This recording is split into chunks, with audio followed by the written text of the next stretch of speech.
Mesdames et messieurs, bonsoir.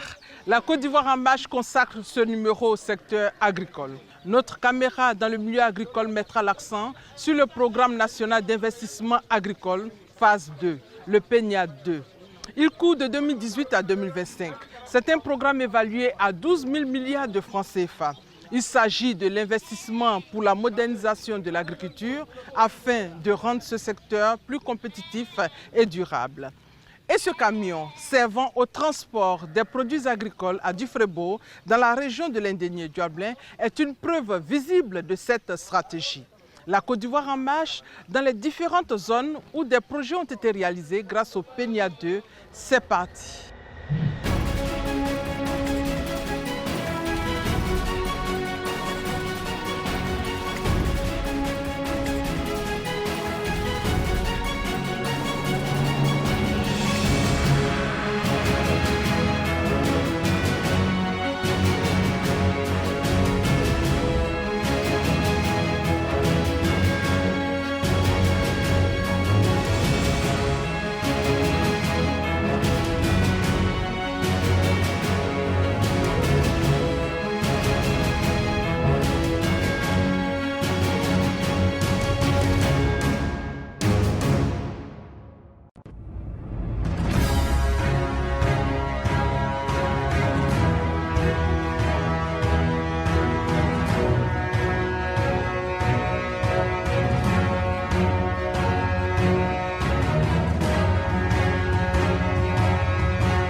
Le succès de ce pays repose sur l'agriculture.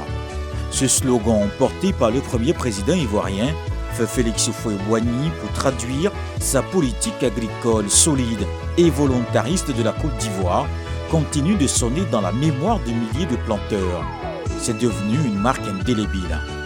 Nous étions dans les années 80.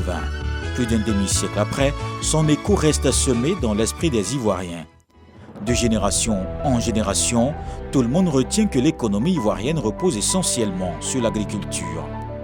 Le secteur agricole représente entre 20 et 25% du PIB de la Côte d'Ivoire, plus de 66% des recettes d'exportation et les 2/3 des sources d'emploi et de revenus de la population, selon la Banque mondiale. Sans l'agriculture, la balance commerciale est négative. En Côte d'Ivoire, l'agriculture est par conséquent à la fois un patrimoine et l'avenir du pays. C'est le poids lourd de l'économie. Avec l'arrivée du président Alassane Ouattara, on consolide les bases en mettant en place un programme de dynamisation et de modernisation du secteur agricole. Il s'agit du programme national d'investissement agricole, le PENIA 1. Les objectifs du PENIA 1 ont été quasiment atteints. Près de 2 millions d'emplois directs créés à la fin décembre 2019. Augmentation des productions de rente à plus de 7 millions de tonnes. Culture vivrière, près de 19 000 tonnes en 2019. Enfin, augmentation des revenus des producteurs de plus de 4 000 milliards en 2012 et de plus de 10 000 milliards en 2019, soit plus du double par rapport à la période initiale. Pour 2018-2025, le programme national d'investissement agricole phase 2, le PENIA 2, est évalué à 12 000 milliards de francs CFA. Le gouvernement ambitionne de faire de l'agriculture ivoirienne un secteur durable, créateur de richesses partagées. Quelques projets réalisés à l'intérieur du pays. Je vous propose de découvrir le site d'Aïngle Kropeka. Il abrite le projet de développement de la chaîne des valeurs agricoles. On part du champ au transport des produits agricoles jusqu'à la commercialisation. C'est le quotidien de Dame Calais depuis un mois. Et c'est grâce au projet de développement des chaînes de valeur PDC-ID, désormais, elle a un tricycle qui lui permet de ravitailler le marché de relais d'Abengourou. Avant le tricycle, on va souvent en brousse. On a des problèmes pour rentrer. Il faut transporter en brousse des bagages. Ça nous cause trop de problèmes. On tombe, on se lève. Il y a d'autres qui se blessent. On ne peut pas tout raconter. Mais ça nous fatiguait. À l'arrivée du tricycle, je suis très contente. Nous tous, on est très contents. Vraiment, ça nous permet de d'aller en brousse et puis ramasser les produits vivriers pour alimenter la population. Et on avait besoin même plus que les tricycles, on a besoin des kias pour pouvoir alimenter toute la vie. Mais avec le peu, on peut se débrouiller jusqu'à ce qu'on arrive à avoir une kia. Tout un soulagement dans la région de l'Indénié-Douablin. Projet de développement des chaînes de valeur PDC-ID, logé au sein de la direction régionale de l'agriculture en plein centre-ville. Sur place, c'est tout un processus jusqu'au stockage. En principe, ce projet n'est pas un projet qu'on fait parce qu'il faut le faire, mais c'est à la demande. Nous enrichissons les besoins des populations, nous les faisons des propositions et ils font des choix par rapport à leurs besoins personnels, par rapport à leur groupement ou bien par rapport à leur association. Et à partir de là, quand c'est enregistré, nous passons donc les marchés par rapport à les demandes. Les bénéficiaires payent suivant la taille du matériel, c'est-à-dire les tricycles à 10% et les camions ils participent à hauteur de 20%. Le PDC-ID a été conçu en raison non seulement du niveau de pauvreté élevé, ensuite pour consolider les acquis des activités en cours du programme d'appui aux infrastructures agricoles dans la région de l'Indénié-Douablin, afin d'amorcer une dynamique portée par le secteur privé et axée vers l'agribusiness. C'est aussi une intervention urgente pour contribuer à créer un cadre propice au développement d'un agropole dans la région de l'Est. Le projet vise également l'appui institutionnel des acteurs des chaînes de valeur et la mise en place de cadres d'échange et de concertation entre tous les acteurs. Coût 4 milliards de francs CFA. Le PDC-ID, le projet de développement des chaînes de valeur, permet donc aux populations de bénéficier du matériel roulant, de bénéficier du matériel pour la transformation du manioc. On y va aussi pour les maraîchers où nous allons incessamment avoir un bureau de vente des producteurs avec une chaîne de froid qui permet donc de conserver toute cette production et de le vendre avec une association qu'on appelle le bureau de vente où ils vont s'entendre pour pouvoir vendre au plus offrant. Appui à la production de semences de bonne qualité, maïs, manioc, igname sur 30 hectares, la production maraîchère sur 50 hectares, l'acquisition de 39 unités de transformation de manioc, de maïs et autres produits agricoles appuyés, l'installation de 2 chambres froides, l'acquisition de 280 unités modernes de production de miel et de 7 unités modernes d'extraction et de conditionnement de miel, la réhabilitation de 34 km de pistes rurales, l'acquisition de 55 tricycles et 14 camions, 2 tracteurs et la mise en place d'un fonds des chaînes de valeur. Après Abengourou, nous déposons nos valises à Yamoussoukro. Yamoussoukro est le premier né des pôles agro-industriels. La Côte d'Ivoire en compte 9. La Côte d'Ivoire a opté pour la mise en place d'agropoles. Au-delà de rendre l'agriculture plus compétitive, on trouve les agropoles dans 9 régions de la Côte d'Ivoire, dont celle du Bélier. C'est le projet pilote. Ce projet a été mis en place parce que dans le cadre de la stratégie de développement agricole du ministère de l'Agriculture, il s'est agi de pouvoir créer des zones de concentration économique pour le développement agro-industriel. Et c'est dans ce cadre-là que la région du Bélier a été identifiée comme première zone dans laquelle cette stratégie-là doit être développée.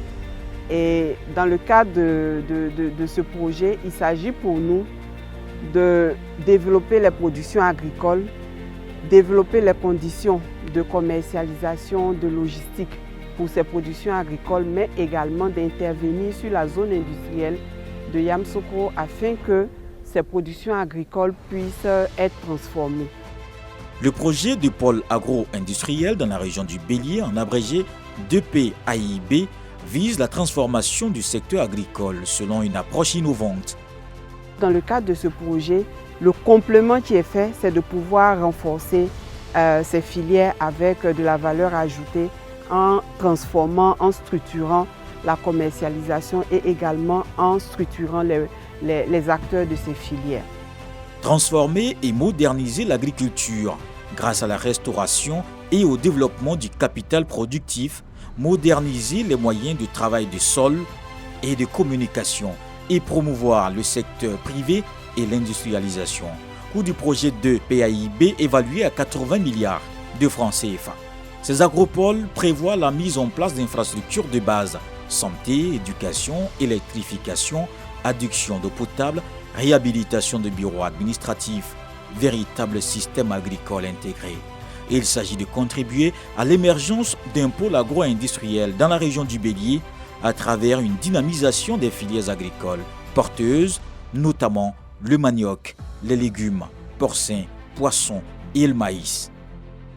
L'autre particularité de ce système, c'est la bonne place accordée à l'entrepreneuriat avec la formation des jeunes en vue de la création d'entreprises agropoles. À partir de ce centre-là, nous pouvons former plusieurs élèves. D'abord, nous pouvons reformer les maîtres artisans de sorte qu'ils puissent donner qu'on appelle la formation aussi aux apprenants. Dans ce centre-là, nous pouvons former 100 personnes en revolving, puisque ce sont des gens qui ont déjà fait des formations, qui ont fait déjà des ateliers, mais malheureusement qui n'ont pas la théorie. Alors que la théorie aujourd'hui est très importante dans tout ce que nous faisons. Et à partir de ce centre-là, nous pouvons les mettre à niveau. Donc, il y a d'abord les maîtres artisans qu'il faut d'abord former et aussi former qu'on appelle ces apprenants-là. De sorte qu'on peut les mettre sur le terrain pour réaliser des pièces. Ici, nous sommes en face d'une guillotine.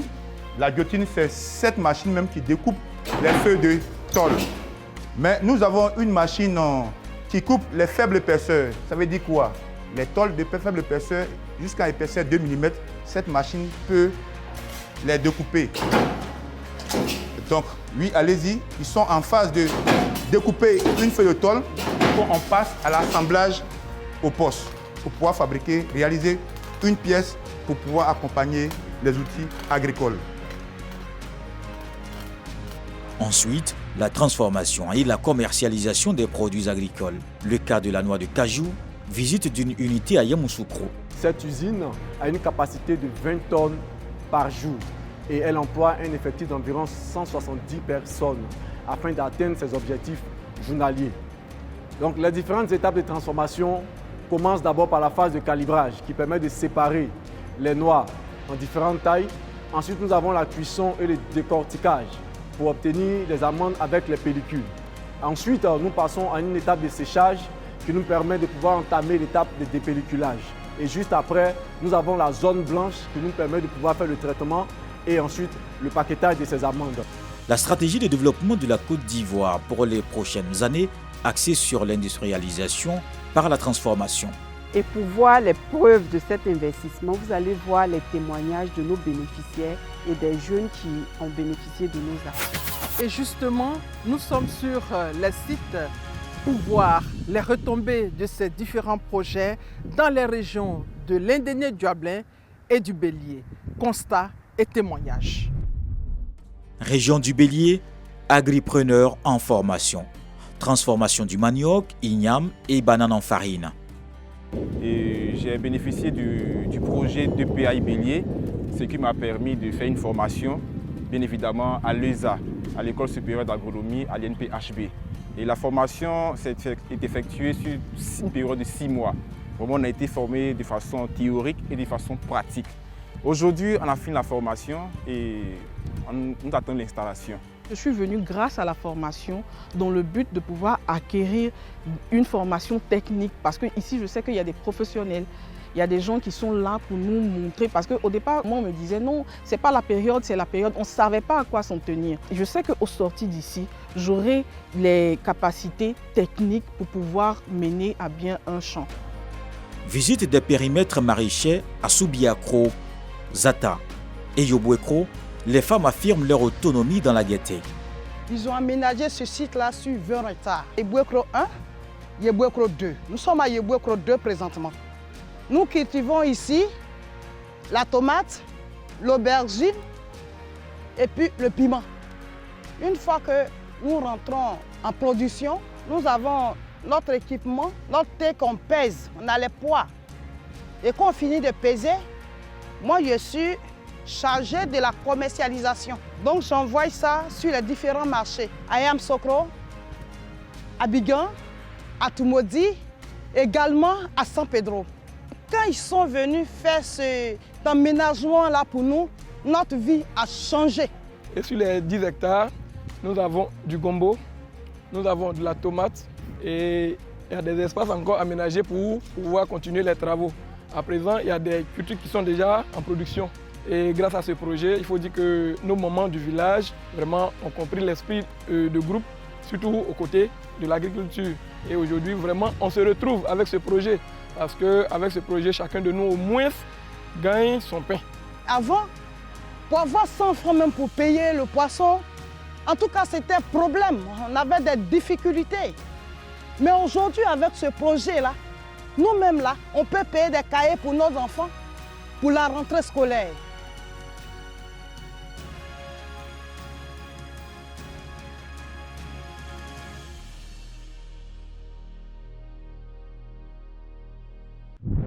Cap sur Komorossou, à 55 km de Yamoussoukro, où un château d'eau dessert 5 villages environnants.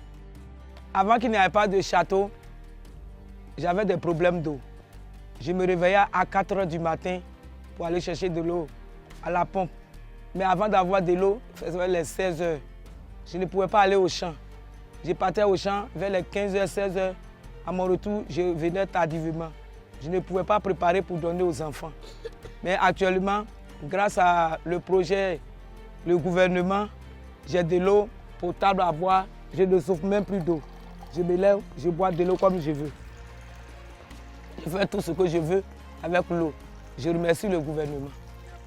À cause de ce château d'eau, nos femmes ne nous laissent plus à 3 h du matin pour aller au marigot ou à la pompe. Nous dormons paisiblement avec nos femmes. Ceux qui puisent de l'eau à la bonne fontaine, c'est ceux qui n'ont pas encore de compteur chez eux. C'est eux qui viennent à la bonne fontaine pour puiser de l'eau. Le prix du compteur est trop élevé pour nous. À 90 000 ou à 60 000, c'est trop pour nous. Et encore, il n'y a pas de canalisation dans les villages. Château d'eau bien accueilli, mais quelques préoccupations.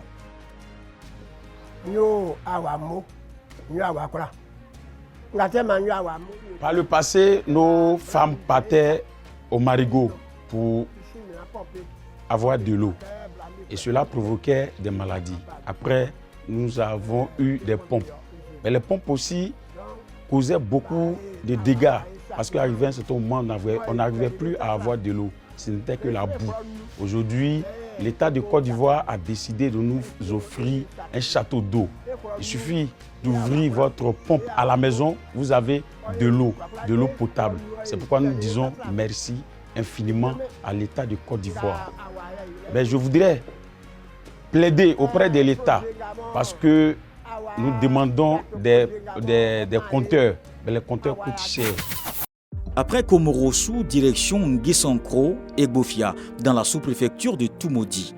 La route était coupée depuis plusieurs années. La construction de ce dallo vient désenclaver tous les villages environnants. On a un permis de recherche dans la zone et depuis un certain temps, on est là pour commencer les travaux. Et il faut dire que ce pont est vraiment un soulagement pour nous parce que avant, pour traverser ici, c'était vraiment la croix et la bannière. Il fallait soit s'arrêter, faire le reste à pied ou bien faire un très long détour. Et maintenant, ce pont, ça nous permet d'aller de Akayaogoro à Ngonda, vraiment en un rien de temps. C'est vraiment un très grand soulagement.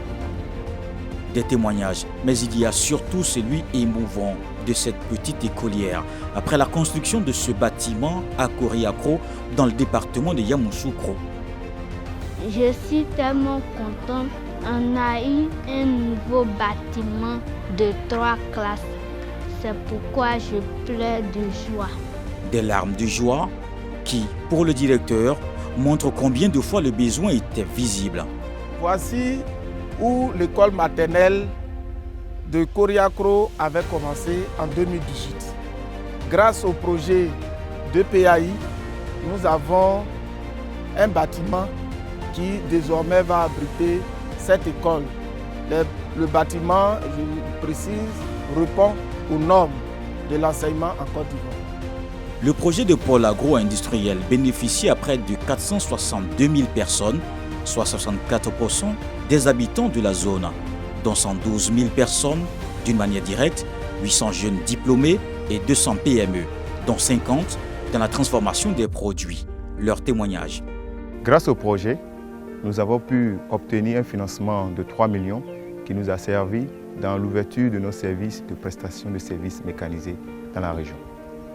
Aujourd'hui, notre entreprise a bénéficié des formations initiées par 2 PAI de Bélier qui nous a permis d'avoir une grande connaissance dans la gestion de notre entreprise. Aujourd'hui, nous disposons d'un tracteur avec plusieurs services tels que les semis, le bionnage et le traitement phytosanitaire. Ensuite, 230 000 femmes, dont 4 300 productrices, 400 jeunes filles et 25 transformatrices et commerçantes en bénéficient.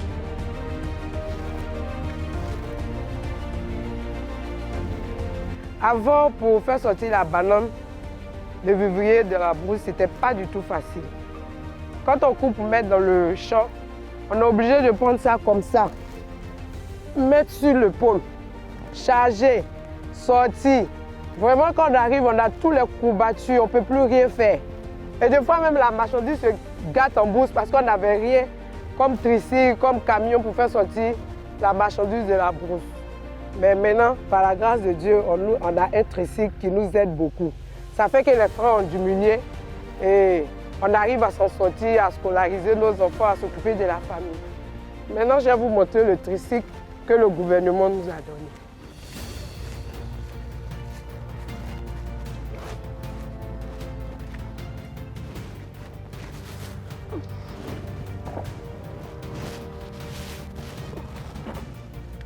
Voilà le tricycle que le gouvernement nous a donné. En tout cas, présentement, ça va. Par la grâce de Dieu, on arrive à faire sortir nos barrages, on a l'aise, en tout cas, ça va. Notre cou s'est reposé maintenant, on n'a plus le cou battu comme d'habitude. Nous avons un comité en place pour pouvoir prendre bien le tricycle, pour pouvoir économiser et en avoir d'autres. Et on prie Dieu aussi, pourquoi pas, pour que le gouvernement pense à nous encore, pour qu'il puisse encore nous envoyer d'autres, pour qu'on puisse transporter jusqu'à Abidjan facilement. Parce que dans la ville d'Abidjan, il y a une grande population, ils ont besoin de manger, mais des fois ça pourrit en brousse ici, parce qu'on n'arrive pas à transporter tout. Quant au projet de développement des chaînes de valeur dans la région de l'Indénié-Djouablin, il a bénéficié à 9 750 personnes d'une manière directe, dont 80% des femmes chefs d'exploitation de production de semences, d'unités de transformation d'apiculture, soit environ 13 000 bénéficiaires d'une manière induite. Sam Sodin est commerçant de maïs à Doufrebo, à 58 km d'Abengourou. Il était confronté depuis des années au transport de ses produits agricoles. Aujourd'hui, sa vie a changé. On nous a remis le camion. Vraiment, ça nous aide beaucoup. Avant, pour aller sur Agnimblékro, il faut louer le camion. Ça peut faire 2 jours, 3 jours, tu n'as pas de camion. Mais aujourd'hui, dès qu'on est prêt, on va en même temps.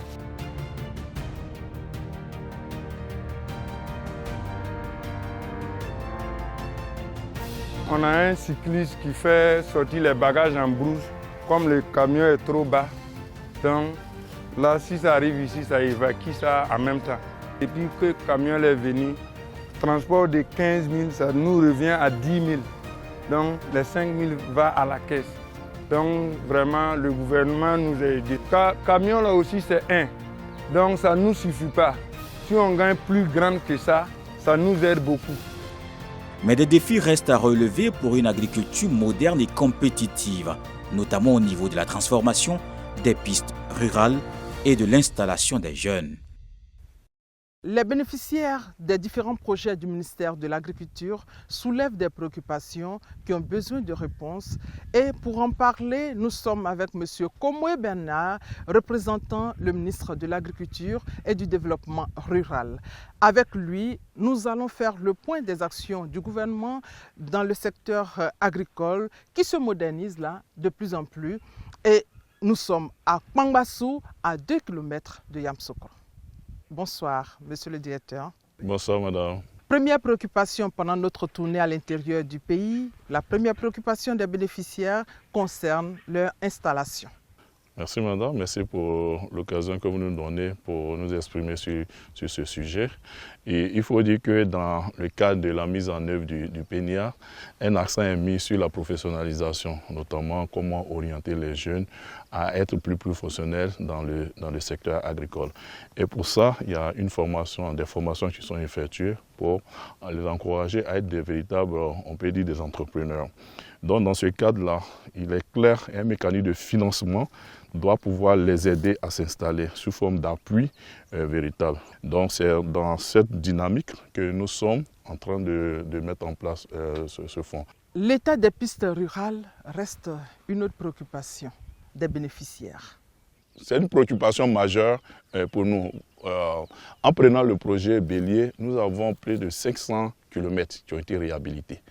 Pour nous, l'évacuation des produits, pour ne serait-ce que garder la valeur marchande des produits, ou bien même préserver la qualité, l'état des pistes est une préoccupation majeure. Donc dans la région du Bélier, il y a 500 km de pistes qui ont été réhabilitées et entretenues. Donc je veux dire que les pistes sont au cœur de nos préoccupations. Parce que si vous produisez, que vous ne pouvez pas faire sortir, ça veut dire que vous avez fait un travail à moitié.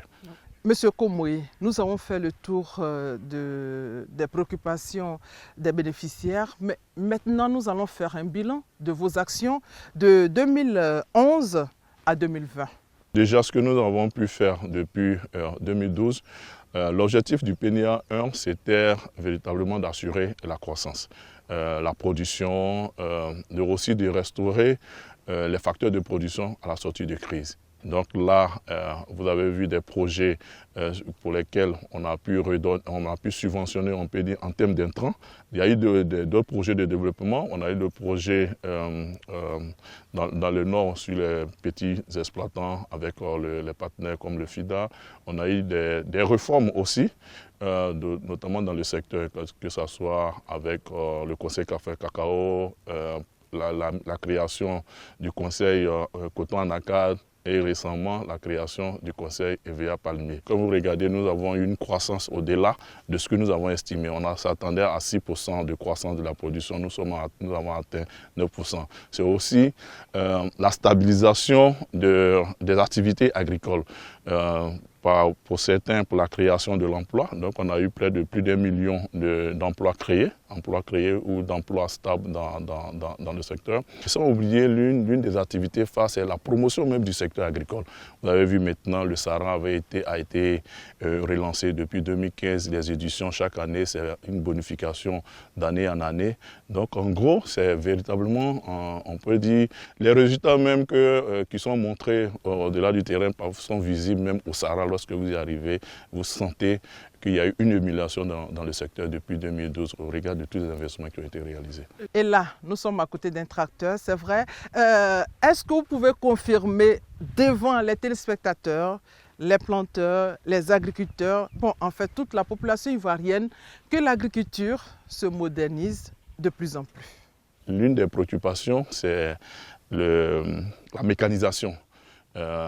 Nous avons identifié comme dans notre secteur, nous avons un nombre important de petits producteurs.